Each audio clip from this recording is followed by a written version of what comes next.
The Phoenix Launch Party Challenge is here, and that of course means we got you guys with the best deck for the challenge. It's going to get you the emo, it's going to get you the rewards, and it is a really fun card to play with. Before we get into the deck, guys, we have the emo here for you guys to see. The bird popping out of the egg, absolutely sick emotes. And so far in the challenge, we are 4-0, absolutely dominating with this deck. The deck is right here. It's a mixture of a fireball bait deck, but you have the Phoenix included. The thought process behind this deck is that fireball and arrows are going to get crazy value in the challenge. You're going to be able to overwhelm and destroy opponents with the Royal Recruits, with the Zappies, with the Royal Hogs, all of the swarm, on top of everything, the Phoenix to have to deal with. It's a really effective strategy. Oftentimes you want to play slow, defensive, make sure you can survive until double elixir, then build up a big push with the Royal Recruits, with the Zappies behind, and then the Royal Hogs infiltrating. The Phoenix over top of it all is really just overkill, because if the Phoenix dies, then the towers will target the Royal Recruits, then the Phoenix will respawn, and the opponents simply can't do anything. To show you a good example of this is this match right here. We were actually behind, but as you see, we did make it until double elixir. We have a dual lane push coming in. The opponent is setting up tons of things coming from the back. They have Minion Horde, they have Bandit, they have the Royal Ghost and Musketeer, and as you see, the Phoenix is moving up on the right side, and luckily we're able to get massive arrows value here. The Phoenix will go down, but the Royal Recruits, like I said, are going to distract, so a brand new Phoenix will come down. The opponent's struggling, they're placing a Phoenix, they're panicking. It is simply just them getting overwhelmed at this point, and there is nothing they can do. As you see here, they give out the good game, they give up, they realize that it is just too much to handle. Both towers falling in double elixir. It's going to be a game one. Game number two, we have a firecracker coming at us in the back. We decide to fireball because that's pretty good value, and we still have arrows. And once again, the fireball does a really good job at taking down the Phoenix, which you will see later in the video. Now we go with the Phoenix here, pretty aggressive. I really just wanted to force out some elixir here, see what we could do. We also tossed down the Royal Hogs. We're spending elixir like crazy, but hey, guess what? We're getting some decent value here. We see a defensive Phoenix come down, which is honestly a decent play. Here we go with the Flying Machine, knowing that the Flying Machine is a great answer to the Phoenix. Our Phoenix dies, their Phoenix dies, and because our egg is so far away, it actually will respawn the Phoenix just before getting taken out, which is massive because the Phoenix takes down the firecracker. They're now very low on elixir, and as you see, we have plenty of elixir advantage here. We're going to be able to just set up with a nice Royal Recruits push in the back and absolutely dominate here. They are so far behind on elixir, it's going to be so hard for them to come back. You will see here the Hunter comes down late. It's not even going to help taking out that Flying Machine. They go with an Ice Wizard to really try and make something happen. We decided to just fireball. We'll take this out nice and easy. The Hunter does get a hit, certainly not bad, and as you see, they got Tombstone in hand, which is a decent answer here. But we are going to decide to go ahead and go for some Zappies here instead of the Phoenix, seeing that the Tombstone, you know, it maybe will get taken down easier with the Zappies rather than the Phoenix. And then this will give Royal Recruits a little bit of time to work up, so then when our Phoenix comes down here, it'll have something at least covering it. And as you see, the Zappies helping out the Phoenix there. We take out the enemy Phoenix, including the egg, and now our Phoenix is super low here. It is going to start getting targeted, unfortunately, by the towers here. And because the King Tower is helping out, it will not respawn. It was close, but it will not happen. But we're able to take the second crown. As you see at this point, I mean, they are just so far behind on the elixir. They really are just playing catch-up at this point in the match. We've done so much damage to their King Tower. We've taken out 2 of their towers, and we have literally not even taken a single bit of damage on either of our Princess Towers or our King Tower. So we are doing really good. We're in great shape, and this is an example of where maybe you do want to press your opponents in 1x elixir. We completely whiffed the arrows. That was a misclick. Terrible arrows. Do not do arrows like that, of course. But yeah, you can basically see we have a great hold on this match. All we have to do is apply a little bit of pressure here and there. We will be just fine and dandy. The pack is going down. The Ice Wizard's going down. And as you see, the Hunter, the Firecracker, we're going to hit a dirty fireball here, taking it all out. Flying Machine moving in. The Phoenix is down. We also have our arrows ready to go. We're going to see a P.E.K.K.A come down. I figured he was going to go with something cheaper, so I arrowed, but instead the P.E.K.K.A comes down. The arrows were not too good, but luckily for us, the Flying Machine's locked on. The Ice Wizard's not doing enough damage to kill it. We are going to be able to see the egg get destroyed by the P.E.K.K.A, but it doesn't matter. The Flying Machine's got it under control, and that is a nice 3 crown.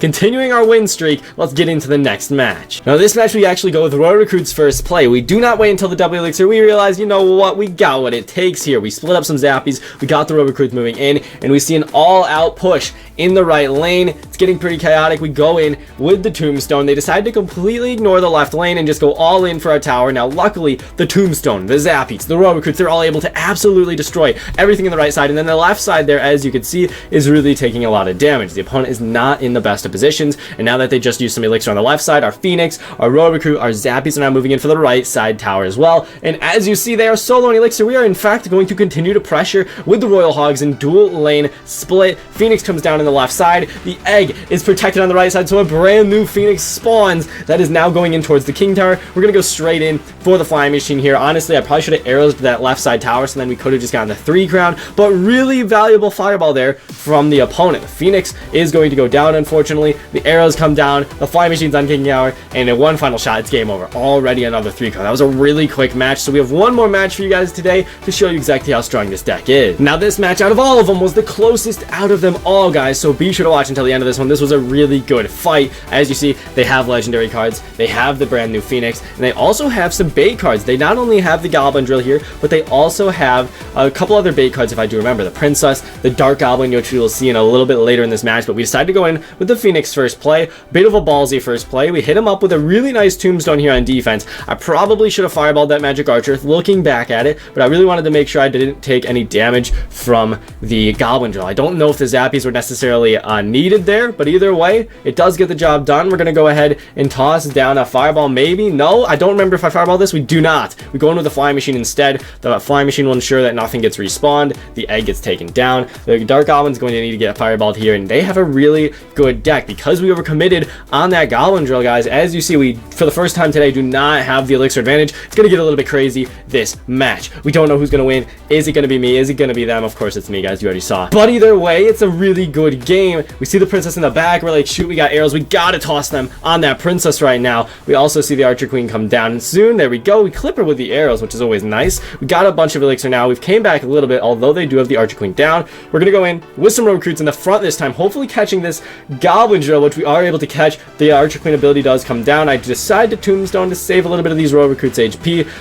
In the right side road recruits, you know, you can't sleep on them, but Magic Archer, our cycle's all screwed up. We don't have Fireball for him. I really should have fixed my cycle to get the Fireball for the Magic Archer, but as you see here, though, beautiful flying machine placement. It's going to snipe the Dark Goblin. It's going to snipe the Magic Archer. It's going to give us a lot of value here, which will help us continue to get a little bit of elixir evened out now. The Phoenix does not one-shot the Princess barely, so Princess gets 2 hits, unfortunately. But as you see here, we're going to go ahead and see the Phoenix fighting the Ewiz. It's going to do a great amount of damage. Ewiz is now 1 HP. Unfortunately, of course, the egg does fall, but Ewiz got dealt with there. We do have an elixir lead now. Let's go in with a little bit of Royal Hogs, baby. We go right at the bridge here. We go in with the Zappies. We're spamming the bridge, trying to be unpredictable here. We're going to go ahead, see the Phoenix, see the Goblin Drill. This is fantastic fireball value. We catch the Goblins. We're also now going to arrows the Phoenix and the Dark Goblin, but the Princess comes down. Now look at this, guys. Nothing is there to kill the egg. A brand new Phoenix pops up. Ewiz is there. Princess is there. Magic Archer comes down. There's so much at the bridge. I'm freaking out right now. I'm like, dude, this actually might be it. Don't know if we're going to be able to stop this. Our Phoenix egg gets destroyed. We got 2 Phoenixes and a Magic Archer, but wow, the Fireball, dude, it saves us, man. Fireball arrows in this challenge is going to be absolutely phenomenal. Are you seeing this, folks? We got it under control. Don't know how. I mean, once again, the power of the spells there was huge, and now we are actually in the lead in terms of elixir, which is massive. All we have to do, set up a little bit of defense, get one more effective Royal Hogs, just a couple of hits, and then all we got to do is the Fireball the tower. Of course, this will be fantastic. As you see, we go into the Phoenix. We're going to see our Phoenix put in some work on that Magic Archer. Magic Archer goes down. We go in with the Royal Hogs as soon as we see that Goblin Drill, knowing that there is absolutely no other way that they're going to slow these things down. We hit them up with the arrows. We beautifully hit the Dark Goblin, Princess, and Tower, and that's game. That's game, guys. Fantastic game, fantastic deck, really fun card to play with once again. And if you play smart, you have some fun with it, you should have absolutely no problems with this deck. So best of luck, everybody, in the challenge. Be sure to subscribe if you want to see future challenge decks, guys. I'm always going to be posting them. So thanks once again for watching. Have a great day. Master Diddy-san out.